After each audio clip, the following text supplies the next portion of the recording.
Alhamdulillah, Allah kembali memberikan saya pelajaran. Saya pribadi, di tengah-tengah di depan saya ini ada sepupu saya, namanya Antok saya panggilkan. Temanku dulu ngontrak Jalan Harimau, 9 tahun saya di Jalan Harimau. Saya sering pinjam sepedanya, sepeda BMX. Waktu itu saya pakai pergi loper koran, saya pakai pergi mencuci dari Jalan Harimau ke Antang, kompleks ID Antang, karena kalau hari Minggu pagi saya mencuci di sana, dibayar. Ini ada sepupu saya di sini, saya saksi. Dicuri lagi tuh sepeda. Ya toto dicuri, dibawa ke itu, dan tidak ditahu siapa yang curi sampai sekarang. Saya ingat waktu saya wisuda, saya kasih hikmahnya saja nanti. Orang kalau wisuda anaknya Pak, datang semua orang tuanya, sekampungnya pun datang, tetangganya pun datang. Saya wisuda Desember 98, tidak satu pun orang tuaku hadir, tidak ada satu pun saudara saya hadir. Kenapa orang tua saya tidak hadir? Susah ongkos. Dari Bungi, Pinrang ke Makassar tidak ada ongkos. Saya pergi wisuda, kasih masuk kantong kresek. Saya punya baju apa namanya itu untuk kalau orang wisuda, baju toga, kasih masuk kompe-kompe, saya pegang nek PT kampus 07 08 02 karena 07 Cendrawasih. Allahu Akbar. Saya baru sadar tadi dalam sholat, begitulah cara Allah mencintai saya. Andai saja saya hidup zaman itu poya-poya, dikasih motor, dikasih rumah, dikasih uang yang banyak oleh Allah, bisa jadi saya jadi pengangguran sekarang. Allah mencintai saya, kasih susah hidupmu, kasih berat hidupmu, supaya apa? Kau bisa tangguh menghadapi hidup ini. Anak-anak kita sekarang mager tak tuh, cakep, bagus-bagus bajunya. Saya sampai sekarang pergi pasar Senggol masih ada catatan langganan cakarku sampai sekarang. Tapi buktinya orang-orang yang disayang dengan materi anaknya jarang yang berhasil. Bahkan penelitian Korea mengatakan anak milenial mereka sebut generasi stroberi. Apa itu stroberi? Cakep kelihatan dari luar, mewah kelihatan dari luar, tapi begitu kena cobaan hidup galau dan biasanya bunuh diri. Allahu Akbar. 1, 2, saya datang di sini mau nonton PSM. Jangan ketawa, serius kayak ini. Oh, naik sepeda saya datang Pak, tapi naik mobil lebih banyak. Nanti dekat kota Parepare baru saya turun mas sepeda, karena kalau sepeda dari Makassar Pak tidak sampai ke di sini. Bapak tahu yang namanya pemain sepak bola, Pak Ustadz, pemain sepak bola kan macam-macam itu posisinya. Berapa orang pemain sepak bola? Berapa?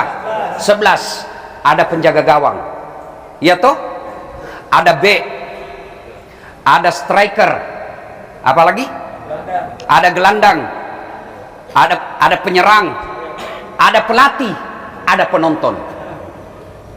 Tapi yang 11 kesebelasan itu tidak boleh pencetak gol. Striker mengatakan saya lebih hebat dari gawang. Apa kau gawang? Tidak pernah cetak bola. Nah bilang penjaga gawang, kau kira bisa kau menang kalau tidak ada jaga bola di sini? Makna pertama, dunia sepak bola, jangan kau bandingkan dirimu dengan orang lain, karena kau pasti punya kelebihan sendiri. Jangan kau merasa Dasat lebih hebat dari kamu, tidak. Jangan merasa cleaning service lebih hebat Dasat, tidak. Jangan merasa orang yang jadi camat lebih hebat dari hidupmu, tidak. Masing-masing Allah berikan kelebihan. Nih saya, bukan saya hebat, tapi karena ada penontonku. Tidak ada artinya Dasat latih kalau tidak ada penonton. Bayangkan kalau saya ceramah di sini 1 jam berapi-api, tapi tidak ada yang nonton. Lewat Pak Imam, lama misaki itu Ustaz. Iya toh. Maka kalau kau mau bahagia, jangan pernah kau bandingkan dirimu dengan orang lain. Kalian yang gemuk, jangan kau bandingkan dirimu dengan orang kurus, menderita kok. Maka caranya, yakini kamu punya kelebihan masing-masing. Supaya apa? Kenapa ada orang jago di bidang A, tidak punya di bidang B, hebat di bidang C, kekurangannya di bidang D? Kenapa? Nabila lagunya Umi Roma, supaya roda kehidupan berputar. Bayangkan kalau kaya ki semua di sini. Siapa mau menjual cang goreng? Kalau kaya ki semua di sini, siapa mau menjaga warkop? Maka supaya apa? Ada kaya, ada miskin, ada camat, ada rakyat. Bayangkan kalau camat ki semua, siapa urus KTP? Itulah gunanya Nabi bilang Roma Irama, supaya roda kehidupan berputar. Makanya ajakmu matempo, ajakmu borro, ajakmu macingkang. 3 temannya setan di dunia kata Allah. 1 diantaranya ghaniyun mutakabbir, orang kaya yang sombong. Kaya pangkat sombong, temannya setan. Kaya harta sombong, temannya setan. Kaya ilmu sombong, temannya setan. Tapi kalau orang kaya, pejabat, selebriti sombong, orang masih bilang Siti Naja tahu wembo sogi iya wajar cama itawe tatar ni tahu maborro pare-pare anu bos Pak Wali Kota terkena, ya wajar dia sombong, ada jabatannya, ada kekuasaan dawannya. Kalau kamu pengangguran, kontrak jelek mukamu, mak bau sumpahmu, baru lagi. Bukan ketawanya setan, kau sudah jadi setan cilaka. Makna dunia sepak bola satu, masing-masing Allah kasih kelebihan, jangan kau bandingkan dirimu. 2, hikmah dari sepak bola. Bapak ibu saudara-saudara sekalian, bahwa dalam dunia sepak bola boleh berbeda tempat, tapi satu tujuan, ciptakan gol. Ini ingin Allah pelajarkan kepada kita, masih diko bersatu kok. Ada yang jadi penjaga gawang, ada jadi striker. Umat Islam ini kata Nabi ibarat satu tubuh. Apabila yang satu sakit, yang lain ikut merasakan sakit. Umat Islam ini satu kesebelasan. Berbeda-beda kita, tapi satu tujuan, cetak gol. Maka ada jadi wali kota, ada jadi anggota DPR, ada jadi kontraktor. Ada anggota DPR di sini? Ada. Masya Allah. Mudah-mudahan terpilih lagi. Coba bedek mau pilih caleg, nah biar tidak diundang itu anggota DPR datang tungi. Sekalinya terpilih, tidak ada muncul. Pak Dewan, aku kasih tahu ki dulu, mana lebih tinggi jabatannya wali kota dengan wakil wali kota? Mana lebih tinggi? Wali kota dengan wakilnya? Wali kota. Mana lebih tinggi jabatannya presiden dengan wakil presiden? Presiden. Mana lebih tinggi jabatannya wakil bupati dengan bupati? Bupati. Tidak ada itu wakil lebih tinggi dari ketua atau dari bupati, tidak ada, wakil di bawah. Maka bapak anggota dewan wakil rakyat, tidak boleh merasa lebih jago dari Pak Imam, karena bapak wakil. Iya toh, mengerti nih? Jak tamat caya, udoaka kita pilih sikit memang. Alhamdulillah ya. Banyak mau disampaikan tapi waktu yang terbatas. 3 periode nih, alhamdulillah.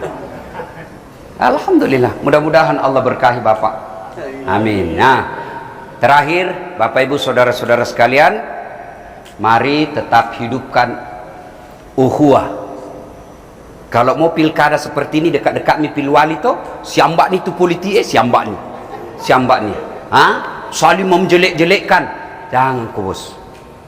Kalau kau sebarkan berita jeleknya orang, kau dapat dosanya. Terpilih orang, nak kasih kau gajinya, de nak lupaino, nak bagi-bagi kartu nama anak kau melu ipilih. Terpilih, nak ganti nomor HP na, de gagak bana masih salah-salah gara-gara politik. Cebong kampret pajai bawan nih, janji-janji politik melu tak peki. Jak mesti salah-salah. Sampai ribut di masjid gara-gara pilkada, sampai baku musuh di warkop gara-gara pilkada. Nah kasih kuannya. Jangan. Kita ini umat Islam, saatnya nanti menunjukkan kita hebat. Bapak ibu saudara-saudara sekalian, ya, ada imam waktuku kecil di kampung, sujui Metapa, lama sekali sujud. Ada temanku ndak tahan angkat kepalanya. Tapak guru, wih, lenya imam. Ternyata imamnya masuk pintu kiri pak. Kacau sholat, bubar. Tanah bang, mau salah jamaah, metu kana. Ternyata dia kentut. Maka dia nana, baca sangadi ku metu ki paimang, foto yolo towe, neita ki masuk. Watung kena masiri kamu isen. Siapa salah? Siapa salah? Imam. Maka pikir sholat jamaah, siapa saja boleh jadi makmum. Moro orang pintar sampai orang tidak balik boleh jadi makmum, tapi jadi imam tidak boleh sembarang. Kenapa? Kacau sholat jamaah gara-gara imam yang salah.